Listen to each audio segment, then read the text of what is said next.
Bana, mambo vipi? Habari za muda huu? Karibu kwenye Yusef TV na leo kama kawaida yetu tupo katika kipindi cha kupendwa cha Yusef Tours. Leo tutaangalia maeneo maarufu zaidi ya mji mkongwe yanayosifika kwa utalii. Na kama unavyoona mimi nipo katika mandhari nzuri kabisa ya Forodhani. Forodhani ni miongoni mwa sehemu zinazosifika kwa kuwa na vyakula vitamu na vinavyovutiwa na watalii. Leo tutatembelea maeneo tofauti kama Ngome Kongwe, Jumba la Ajabu na mengi mengineo. Na sipo peke yangu, nipo na kijana ambaye anasifika kwa kazi nzuri ya utalii. Anaongea Kifaransa, Kitaliano na lugha nyingi. Naomba mkaribishe Abdulhamid, the tour guide. Naam, ndugu Abdulhamid, the guide francophone. Tupo naye hapa na atatuelezea machache kuhusiana na kazi yake na namna anavyofanya kazi yake. Karibu sana. Habari za muda huu, mimi ni Abdulhamid na ni tour guide Zanzibar. Naongea lugha 2 kwa 3 kwa sababu naongea Kifaransa, Kiingereza na Kiarabu kidogo, na Kiswahili ni lugha yangu ya kuzaliwa. Na niko na experience ya tour nyingi ambazo zinafanyika Zanzibar, na tutaenda kuelezea miongoni mwa tour baadhi ambazo zipo Zanzibar. So let us start. Na mpenzi mtazamaji, na kusihi usiwe pembeni ya TV yako na kuahidi utaenjoy. Let's go.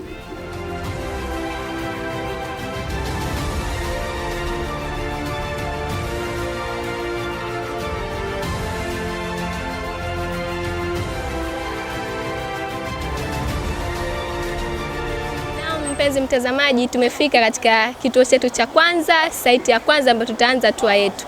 Mr. Abdulhamid, naomba utuelezee. Okay, kama tulivyosema tunatembelea site nyingi za vivutio vya utalii Zanzibar, na leo tupo Stone Town na tutaenda kutumia lugha 2. Tutatumia Kifaransa na pia tutatumia Kiswahili. Kwa hiyo let's start with Kifaransa. Okay, bonjour.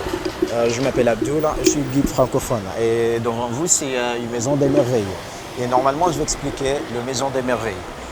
Pourquoi on l'appelle le Maison des Merveilles et pourquoi c'est le Maison des Merveilles? Parce que c'est la première haute bâtiment en Afrique de l'Est qui a été construite par le 3e sultan de Zanzibar. Qui était le 3e sultan de Zanzibar? Le 3e sultan de Zanzibar, c'était Monsieur Bargash. Il était un fils de premier sultan de Zanzibar. Mais il n'était pas ici à Zanzibar à l'époque, mais après il était ici à Zanzibar. Il était en Asie, mais là, il a fait beaucoup de choses et il a vu beaucoup de trucs là. Donc, il a décidé de faire tout ce qu'il a voulu quand il est revenu ici à Zanzibar. Il a fait quoi? Il a construit ça, la Maison des Merveilles. Et pourquoi la Maison des Merveilles? Parce que c'est la première haute bâtiment en Afrique de l'Est et en Afrique en général, avec l'ascenseur, l'électricité et le courant. Et c'était les merveilleuses pour les Zanzibarites et les autres régions. C'est pour ça que c'était la première haute bâtiment en Afrique de l'Est.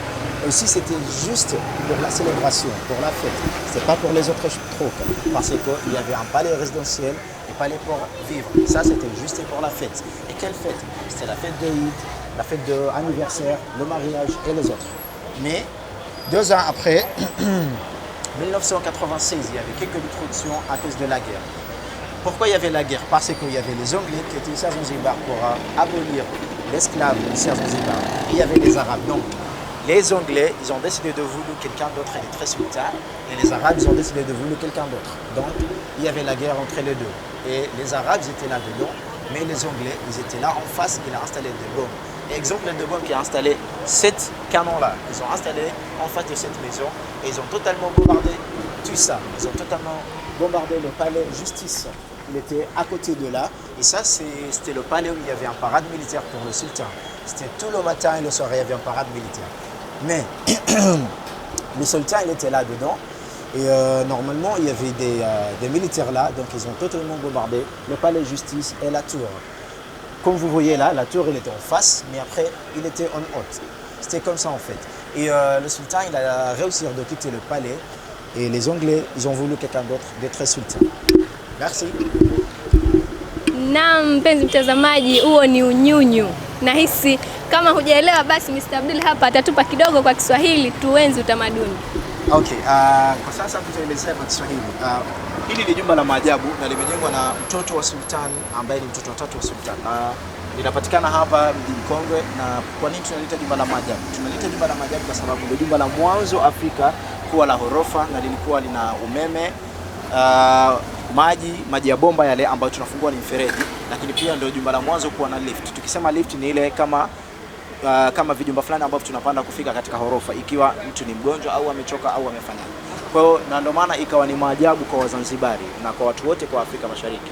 Na pia limejengwa na sultani huyo, ambapo alijenga jumba hili kwa sababu aliona mambo haya wakati alipokuwa anaishi Asia, kwa sababu mwanzo hakuwa hapa, alikuwa yuko Asia, lakini aliporudi hapa alikuja kuweka yale mambo ambayo aliyaona kule Asia. Na jumba hili lilikuwa ni just kwa ajili ya kufanyia sherehe tu, kama vile mambo ya harusi na mambo mengine tofauti tofauti. Kwa hiyo ndio hivyo, na pia ilitokezea mambo ya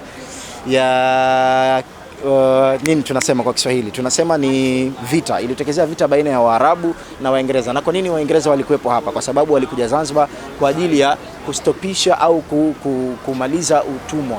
Kwa hiyo walipofika wao hapa, waliamua kumchagua mtu mwingine ili aweze kuwa sultan, na ambaye alikuwa pia ni mtoto wa sultani wa mwanzo. Kwa hiyo kulikuwa na ugomvi kati ya Waarabu na Waswahili. Kwa hiyo Waingereza waliweka mabomu ambayo mfano wake ni kama hili hapa, ambayo yalikuja kuharibu kila kitu ambacho kipo katika hili jumba. Waliharibu ile tua, lakini pia ile tower, sio tower ambayo kama ni mnara fulani ambao unapatikana mbele ya hili jumba, lakini baadaye wakaja wakaharibu sehemu ambayo ilikuwa ni ile pana paredi ya sultana ambayo ilikuwa inafanyika asubuhi na jioni kwa ajili ya ulinzi wa sultani.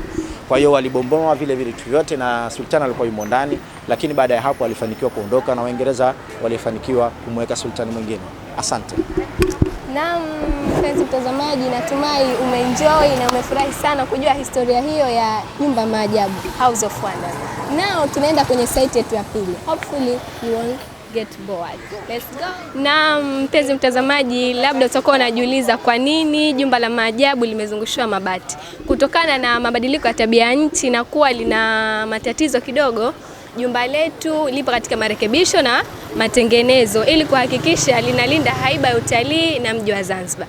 Jumba la Mji Mkongwe litarudi karibuni kuendelea kufanya kazi ya kukaribisha wageni na wenyeji wanaotembelea saiti mbalimbali za Mji Mkongwe. Na hivyo basi tutaendelea kukuwa na utalii ambao unaongeza pato la nchi.